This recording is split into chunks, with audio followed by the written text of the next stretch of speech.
had Rewatch. We are going to be discussing season 1, episode 6 of One Tree Hill. Every Night is Another Story. Air date 10/28 of 2003.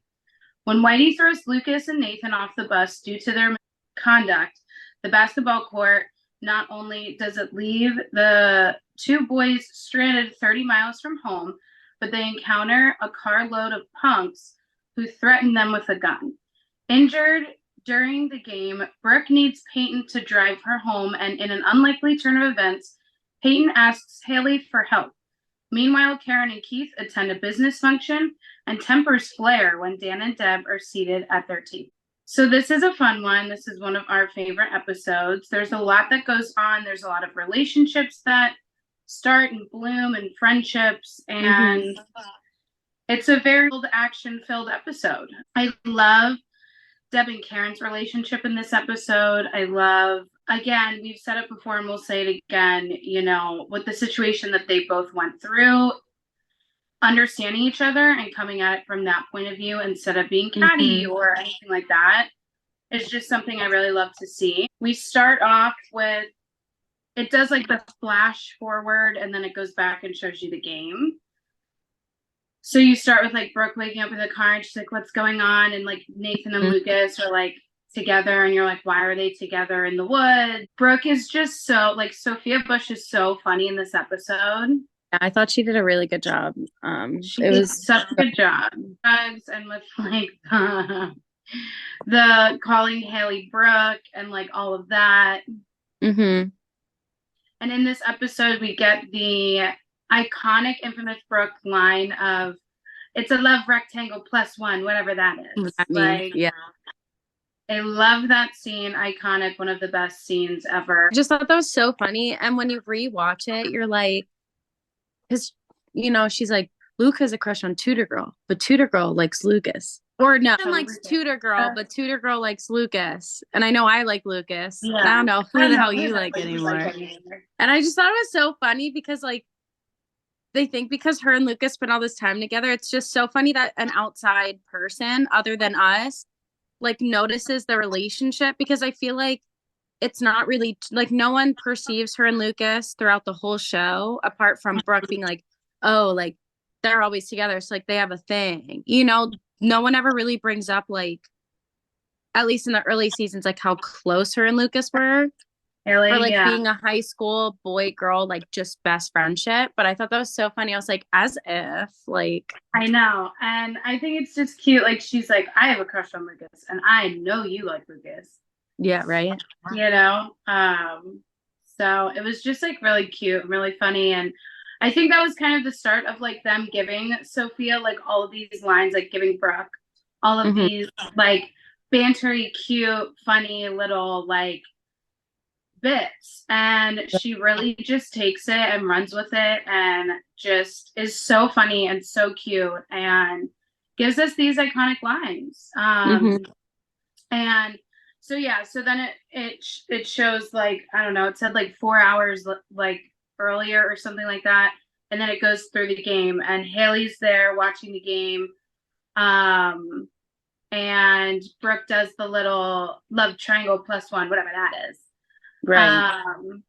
And they're like prepping for the game and whatnot. They say that the school that they're playing, it's an away game, and the school that they're playing is like in the sticks, as they say, which is also really funny, and like funny to me how like things like that have not changed. They play the game and Lucas and Nathan fight and tussle in the game, and then Whitey gets mad and kicks them off the bus. Some of the main guys from that school drive up on them and take them at gunpoint into the car. And while, yes, that's stupid and it's kind of like dumb, like I feel like it's very realistic to guys in that live in that area, and like guys of that like sticks rednecky, like, you know, realm of and they're just like, go get us some porno mags here, like, yeah, let's take my dad's little pistol and like scare the shit out of these guys because we suck and, you know, they are good. So I thought that was really funny. It's also like really interesting to me when Brooke gets hurt. and goes into what's like, I guess, The a college trainers. student, the intern or assistant I or think whatever. he's like a medical student or something. Or like he was like Yeah, a like training medical student or something. he's in college, but like they would not have very high painkillers on hand, to my knowledge, just like at the school to like give to kids. Like, do you know what I mean? Right. Like they would Maybe have some had to like, ibuprofen. yeah, like they would have had to assess the situation and then be like, oh, okay, like go to the emergency room or something. Like they don't just like have anything in an emergency room like on hand Right. at a basketball game for kids. I thought that that was like kind of dumb, but obviously it had to be done so that Brooke was like funny and she was definitely the comic relief of like the All rest the of the drama going on. Yeah. yeah, and she was kind of our narrator too. They took this time to kind of give us breakdowns of like what's been going on in the season for people who might have like tuned in for the first time to this episode, you know what I mean? Mm-hmm. And Brooke was kind of that narrator, you know, because she describes the relationships going on and everybody liking everybody in that Right. like iconic line. And then in the car, she's like, you know, you two don't think you're gonna be friends like after this, right? Blah blah blah blah blah, you know. Right. And the Peyton Haley friendship isn't honestly like one of my favorite. I feel like it's very short lived. You really kind of only see Haley and Peyton as this one-on-one friendship in season one. And I think that stems a lot from the Lucas and Nathan of it all. Then after that, like, you know, Peyton and Haley kind of go apart and they never come back together. Like you never see them just one on one being besties. It's funny too to see those season one of Haley and Brooke because they become such lifelong friends Mm-hmm. and such champions and cheerleaders for each other. And it's just funny to see in season one, like Haley was so annoyed and like did not like Brooke. Like Brooke was like the popular girl and Haley was like the outsider, the weirdo. Like she Right. dressed weird, she was nerdy, like, and it's really fun and cute to kind of see those dynamics and how different they were and become. Obviously, I love the Haley and Peyton with the music and the playlist and the on giving you not aux because there wasn't aux cords back then, but you know, I'm giving you like range of the radio and like that's a big deal to Peyton. Like obviously I can relate to that and I really liked that whole scene as well. Yeah. And one thing too is like, so talk about like, you know, this is when you really only see Peyton and Haley closest as they are, because even if you think to the later seasons, even when Peyton's in it, you know, spoiler alert, but if people are listening to this podcast, they've already watched the show. But like they could be watching for the first time, but spoiler alert, don't listen to the next 2 minutes. Spoiler alert, don't listen to my sentence. Like, terrible Peyton treats Haley after she leaves in season 2. That's all I'll say. After she leaves in season 2 and then comes back at the start of season 3, not actually, but like left Tree Hill in season 2, and how terrible she treated her just because she was like going through everything with her mom. And then even later on throughout the seasons before Peyton leaves the show, like it's weird too when you think about that, you know, Brooke is so close with Peyton and Haley, and the three of them together in the early seasons is great. But even as adults, like Peyton moved away, Brooke moved away. And I just feel like it's weird that Brooke is so close to both of them, but like there wasn't really any more dynamics between Peyton and Haley throughout the whole series. And they were just kind of like there, you know? Yeah. And like It was Brooke like is still was three so of them, close but with both of them.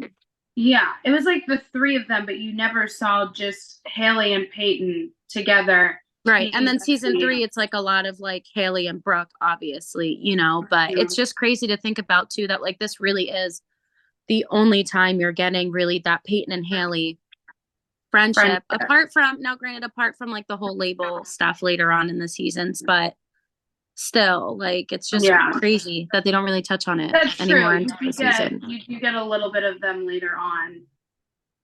But it's not really, but like I said, it's just the dynamics. Professional. Yeah, and it's like the dynamics with like how Brooke considers Haley and Peyton both her best friends, but like they all hang out individually with Brooke, and you know what I mean. As they get older, like it's, you know, I'm just like interesting, like how Brooke's still close with both of them, but her friendships with them are like very different, you know. Yeah. And hashtag trauma bonded because that's a thing. Facts.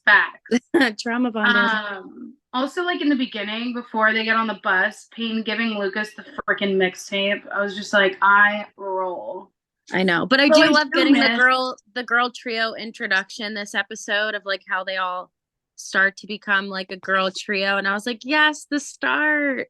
And I love how they're like in the bug. Yes, Brooke's bug. But yeah, I do like, I miss the mixtapes, but I thought that was really annoying and stupid. She's like, here, just bring the drive to the thing where she gives like Lucas the mixtape. Like, tell me you're thirsty without telling me you're thirsty. And like the burned CDs, like that was right. My high school life. I love these time for the car. Good times. LimeWire, baby. And like the music in this episode, Tegan and Sarah, Get Up Kids, like it's so good. It's so good in this episode. And I also like love, I kind of said it a little bit, but like Haley's evolution, like from this first hanging out with the cool kids. It's really funny and wild to see. And I feel like in the beginning too, like you kind of see like she hates the popular crew. Like, again, right. She's more the nerdy, the dorky, the outsider, like whatever. And this is kind of the first episode where she starts hanging out with them and being a part of the cool kids and whatnot. Like, I love the line where Lucas and Nathan are like fighting, and he's like, "Yeah, I saw Nathan in the shower. No wonder you dumped him." I thought that was so good, so funny.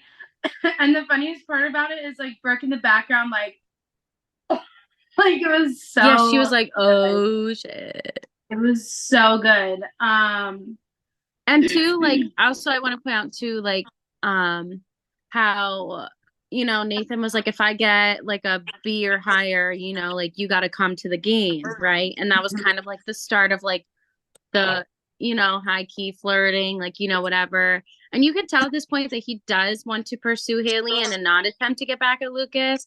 But then the comment he makes to Lucas at the game being like, Haley looks fine tonight, right? Yeah, Haley could get with that. Like, yeah, I know. I literally was like, Nathan, see, to me, I was like, Nathan, you were doing so good. And I know he didn't actually mean that. He was just doing that to get back at Lucas. But I was like, Nathan, I was like, that line was not good, honey. But he was like, what the fine? Like, I'd get with that. And I'm like, ew.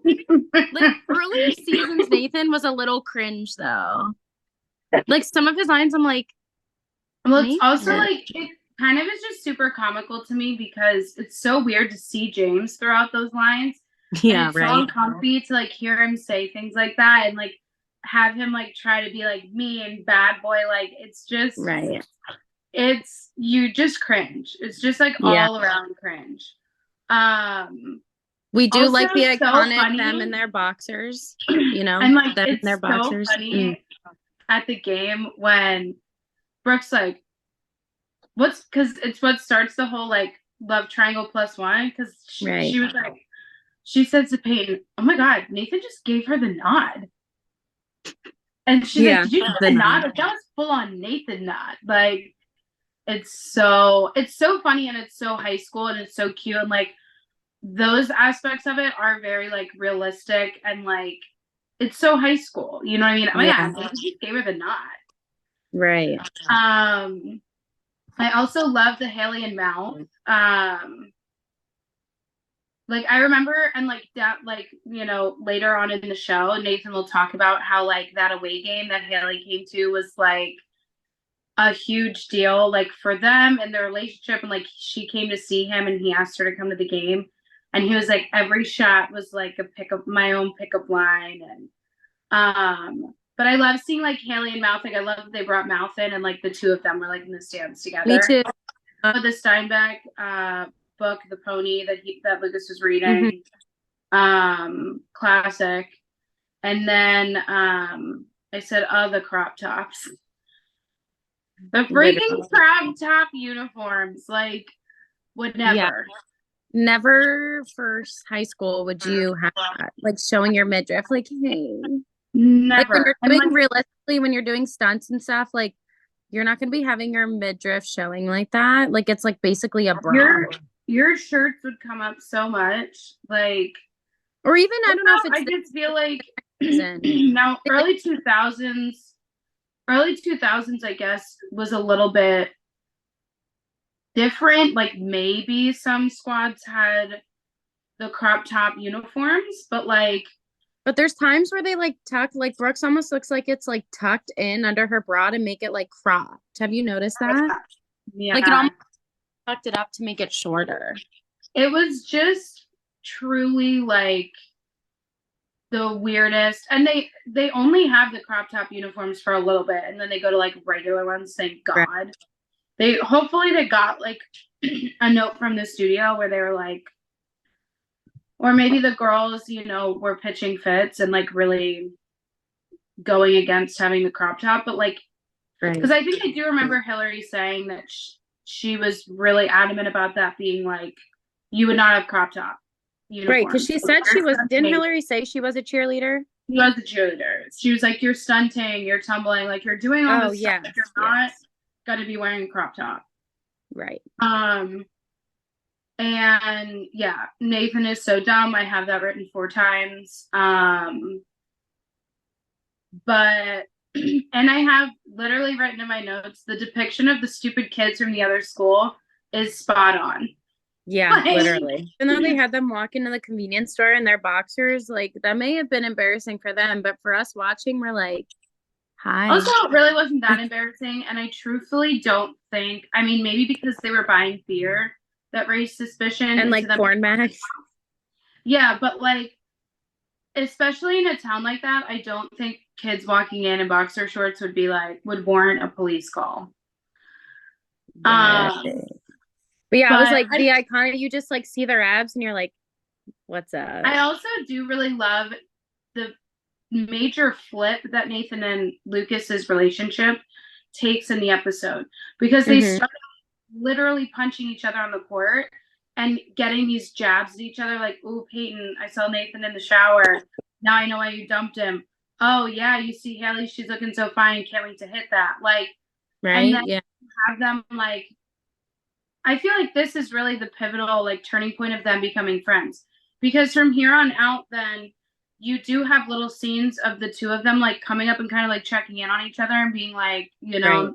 I know you have a lot of pressure. I know that this is going on or whatever. You know what I mean? So I do like that, like the complete 180 of the two of them, and like by the end of the episode, and then like the girls pull up and they're like, "Is that Lucas and Nathan?"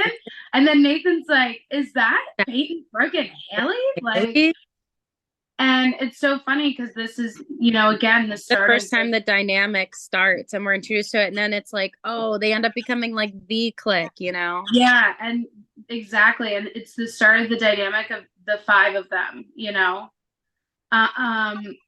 which is really cool and funny. Last thing to talk about, the business dinner that Keith and Karen go to. Yes. Deb and Dan, and of course they seat them at the same table. Right. But I mean, like everything else, it just really points out how much of a narcissistic asshole Dan is. Yep. He's horrible in this situation. And I think too, it kind of shows like a majority of Keith's drinking problem stems from Dan. And just like Dan bullying him and getting in his head and making him feel like he's small and less than and shitty. And like how like his dad, I think, you know, how like Royal treated him versus Dan, you know, like we at like the family dinner, you know, we saw that dynamic, how Royal literally didn't give 2 shits about Keith because he didn't play. Well, the dinner didn't happen yet. Right. So I think we got a little glimpse. We got a little glimpse into the real, like the first generation Scott brothers and how their parents were, you know, and you're like, okay, that makes sense. Like, and I do think it's definitely a trigger as to why he does drink. He's like, well, I got to deal with my psychotic brother. We live in the same. I mean, he was obviously like very nervous. He was going with Karen. They both were kind of like considering it a date. Right.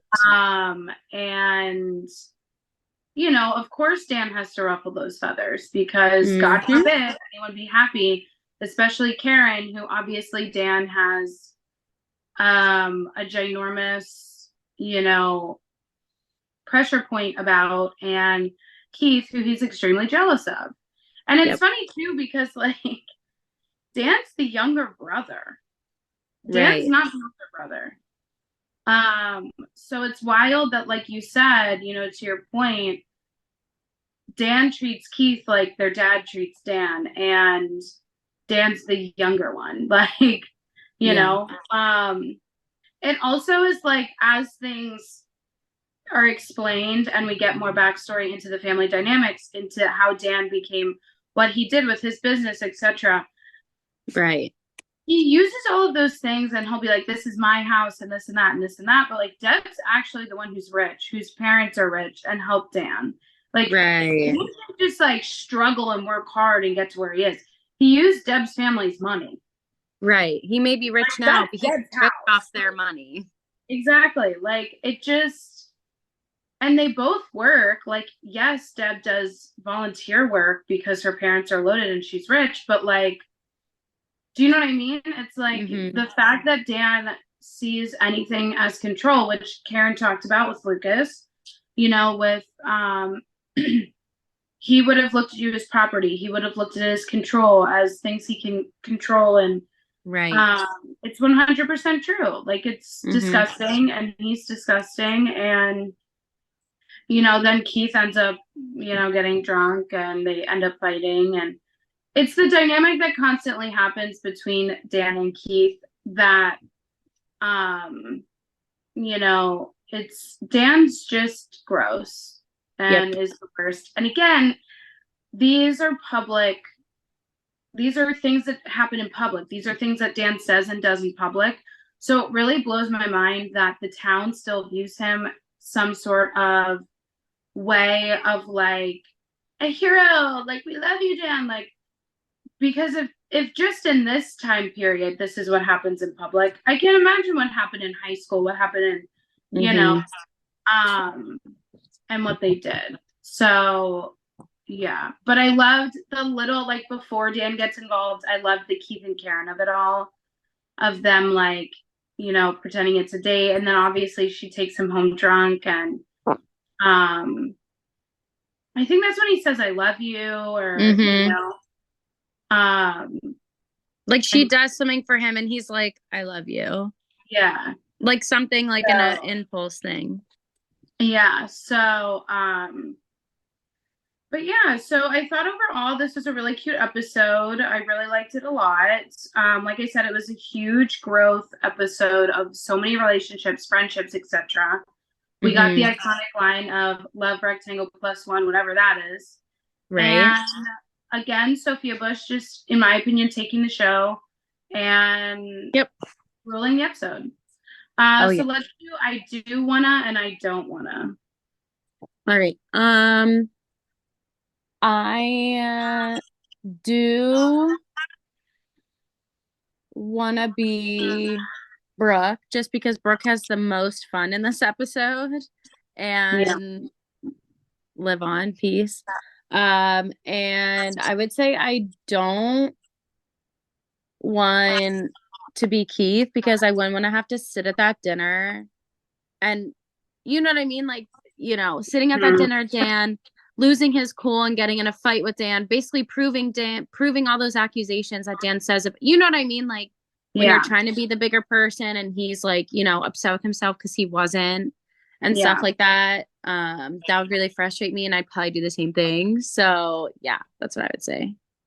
I would say I do want to be Haley because she is just like really living large right now. Like, Yeah. you're starting out, like Nathan showing interest in her, like begged her to come to the game, and then she Peyton starts, fighting her.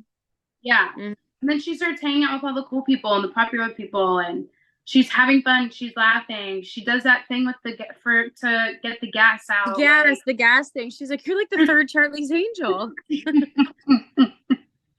And Payne's like, oh, if you had practice. Yeah, Um, right. That was funny. so that was funny. I thought she had really fun, cute episodes. She got to like hang out with Mouth at the game, and then like have this crazy adventure going home. And again, her and Nathan are starting out. I would say I don't want to be probably Lucas. I don't know. I just feel like he's annoying. Yeah. I guess his Enough episode said. Like too bad. I guess I'll change it to I don't want to be Deb, because I feel like she was in really uncomfortable situations and just like apologizing to Stan the whole episode. Right. And that's what she does her whole life. And then also like really embarrassed by him. And then like she planned this whole weekend. She's like, oh, we can stay at the hotel. We can have a nice time. And he ruined everything. Yeah. And she was just like trying to have a because his ego gets in the way. Always. Exactly. So yeah. So next episode is going to be episode 7, Life in a Glass House. All right. Thanks for watching, everybody. Thanks for joining me, Jillian. And we'll see you guys next time. Thank you guys for listening. New episodes every Monday, Wednesday, Friday. Catch you next time. Redhead Rewatch.